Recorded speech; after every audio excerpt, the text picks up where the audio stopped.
कहते हैं कि फिल्में समाज का आईना होती हैं, यानी हम फिल्मों में जो कुछ देखते हैं, अच्छा या फिर बुरा, वो सब कुछ समाज के किसी न किसी कोने में चल ही रहा होता है।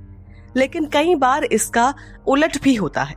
फिल्मों में हम जो देखते हैं उनसे सीखते भी हैं और कई बार उसे अपनी जिंदगी में उतार भी रहे होते हैं। ऐसी ही एक क्राइम स्टोरी मैं आज लेकर आई हूं, जहां मरने वाले इस शख्स की कहानी कुछ फिल्म गजनी के संजय सिंघानिया की कहानी से मिलती है। आपको याद होगा कि आमिर खान के इस थ्रिलर फिल्म में उसकी गर्लफ्रेंड की हत्या हो जाती है और उसी दौरान उसके साथ भी एक हादसा हो जाता है, जिस कारण उसे शॉर्ट टर्म मेमोरी लॉस हो जाता है।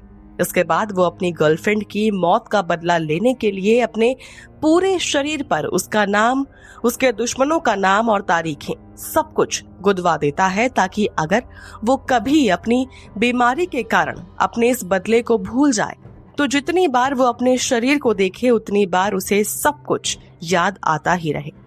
अब आज की जो कहानी है उसमें इस शख्स को भूलने की बीमारी तो नहीं थी, लेकिन वो जानता था कि उसकी जान को खतरा है और उसे आकर कोई भी कभी भी खत्म कर सकता है।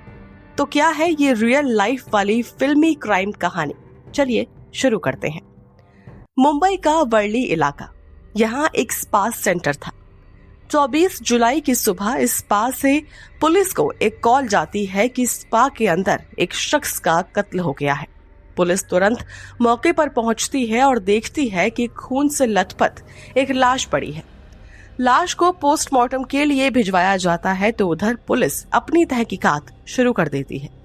अब जैसे ही ये लाश पोस्टमार्टम के लिए पहुंचती है तो वहां मौजूद डॉक्टर्स हैरानी में पड़ जाते हैं।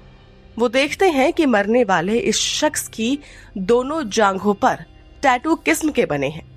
ध्यान से देखने पर पता चलता है कि ये टैटू नहीं बल्कि अलग अलग लोगों के नाम हैं। करीब 22 नाम इस शख्स ने अपनी दोनों जांघों पर लिखवा रखे थे। अब तुरंत पुलिस को इस बारे में बताया जाता है। सवाल था कि आखिर ऐसा इस शख्स ने क्यों किया। जांघ पर इस तरह टैटू के जरिए 22 लोगों के नाम लिखवाने के पीछे की मिस्ट्री क्या है?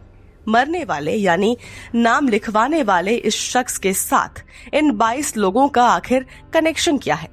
इन सब चीजों को लेकर बात हो ही रही थी कि तभी पुलिस की नजर इस लिस्ट में लिखे नामों के साथ साथ सबसे ऊपर वाली लाइन पर गई। इस लाइन ने इस कत्ल की आधी पहेली सुलझा दी थी। इसमें लिखा था कि मेरे दुश्मनों का नाम मेरी डायरी में लिखा है, इसकी जांच कर कार्रवाई करें। इस शख्स ने अपने कत्ल की मिस्ट्री सुलझाने में मरने के बाद भी पुलिस की मदद कर दी थी। लेकिन सवाल ये भी था कि ये शख्स आखिर था कौन और ऐसा क्या काम करता था कि इसे करीब 22 लोग मारना चाहते थे। कहा सुनी होना, हल्की बहसबाजी होना अलग बात है, लेकिन जान के दुश्मन होना तो बहुत ही अलग चीज हो जाती है। तो जांच में पता चला कि इस शख्स का नाम गुरु वाघमारे था और इसकी उम्र 52 साल थी। तफ्तीश में पता चला कि वाघमारे एक आरटीआई यानी राइट टू इंफॉर्मेशन एक्टिविस्ट था और इसका काम ही आरटीआई के जरिए लोगों की कमियां ढूंढना, उन्हें कार्रवाई की धमकी देना और ब्लैकमेल कर रुपयों की वसूली करना था। पुलिस को लगा कि यही वजह हो सकती है कि इसके दुश्मनों की जो लिस्ट है वो इतनी लंबी हो। पुलिस उन 22 लोगों के बारे में भी पता करने लगी जिनके नाम वाघमारे की जांघ पर मिले थे। इनमें से 6ठे नंबर पर जिस शख्स का नाम लिखा था वो दरअसल उसी स्पा सेंटर का मालिक था जहां वाघमारे की लाश मिली थी। साथ ही उसी शख्स ने खुद पुलिस को वाघमारे की हत्या होने को लेकर फोन भी किया था। इस शख्स का नाम था संतोष शेरेकर। पड़ताल आगे बढ़ी तो पुलिस को पता चला कि वाघमारे संतोष शेरेकर को भी पिछले कई सालों से ब्लैकमेल कर रहा था और उससे वसूली भी करता था। जाहिर है कि इसी वजह से वाघमारे की संतोष शेरेकर से भी दुश्मनी थी और वाघमारे ने अपने दुश्मनों की लिस्ट में 6ठे नंबर पर इस शख्स का यानी संतोष शेरेकर का नाम भी लिखवा रखा था। अब शेरेकर के ही स्पा सेंटर में वाघमारे का मर्डर हुआ था तो पुलिस का उस पर शक जाना लाजमी था। उससे पूछताछ हुई तो उसने इस केस में इन्वॉल्वमेंट होने से साफ तौर पर इनकार कर दिया। हालांकि उसने कुछ एक डिटेल जरूर बताई जिससे पुलिस को मदद मिल सके। शेरेकर ने कहा कि वाघमारे बीती रात करीब 12:30 बजे 21 साल की उम्र वाली अपनी एक गर्लफ्रेंड के साथ उसके स्पा में पहुंचा था। तब तक स्पा में काम करने वाले लोग अपने घर जा चुके थे। शेरेकर ने कहा कि उसे तो खुद सुबह पता चला कि उसके स्पा के अंदर इतनी बड़ी बात हो गई है। पुलिस ने अब गर्लफ्रेंड से भी पूछताछ की। उसकी कहानी शेरेकर से मेल खा रही थी। उसने कहा कि रात को एक बार में पार्टी करने के बाद दोनों स्पा सेंटर पहुंचे थे, लेकिन रात में वो सोने चली गई थी और सुबह उठने के बाद करीब 9:30 बजे उसे ये सब कुछ पता चला, यानी कि वाघमारे का कत्ल हो चुका है। इन दोनों से पूछताछ के बाद पुलिस ने अब टेक्निकल इन्वेस्टिगेशन शुरू की। आसपास के सीसीटीवी कैमरे खंगाले गए।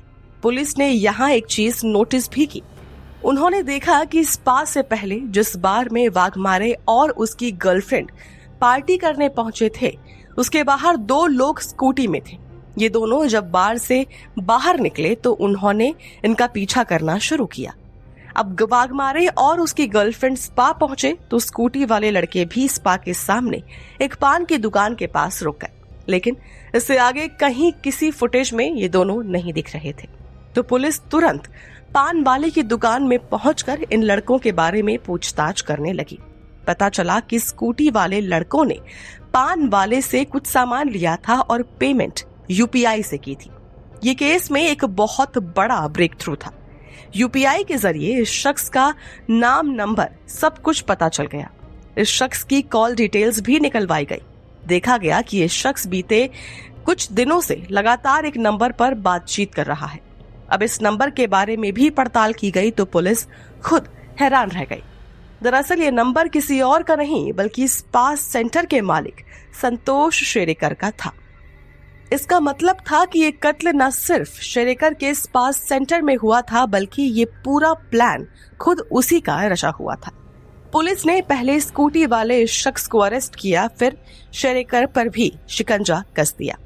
साथ ही स्कूटी पर जो दूसरा शख्स मौजूद था उसको भी जल्द ही गिरफ्तार कर लिया गया। सख्ती से पूछताछ करने पर शेरेकर ने अपना जुर्म कबूल किया।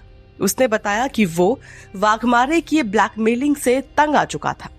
पता चला कि वाघमारे की कंप्लेंट के कारण एक बार ये स्पा बंद भी हो चुका था और वो दोबारा इसे बंद करवाने की धमकी दे रहा था और पैसे वसूल रहा था। इसीलिए एक रोज शेरेकर ने ये सब कुछ प्लान किया। साथ ही शेरेकर ने बताया कि इस हत्या के लिए उसने उन दोनों हत्यारों को करीब 6 लाख रुपए दिए थे। पता चला कि खुद वाघमारे भी एक क्रिमिनल ही था जिसके खिलाफ छोटे बड़े कुल 22 मामले मुंबई के ही अलग अलग थानों में दर्ज थे। फिलहाल पुलिस मामले में आगे की जांच कर रही है और पता लगाने की कोशिश में है कि इस मामले में वाघमारे की गर्लफ्रेंड की कितनी इन्वॉल्वमेंट थी। तो ये थी मुंबई की एक क्लासिक फिल्मी क्राइम स्टोरी। फिल्मी अंदाज में एक क्रिमिनल का दूसरे क्रिमिनल को मरवाना और उसके पीछे एक दिलचस्प कहानी का बाहर आना। आप इस पूरी क्राइम स्टोरी को लेकर क्या कहेंगे? जरूर शेयर कीजिए हमसे अपने व्यूज अपने कमेंट्स के थ्रू और सब्सक्राइब करना बिल्कुल न भूलें हमारा चैनल डार्क टेल्स।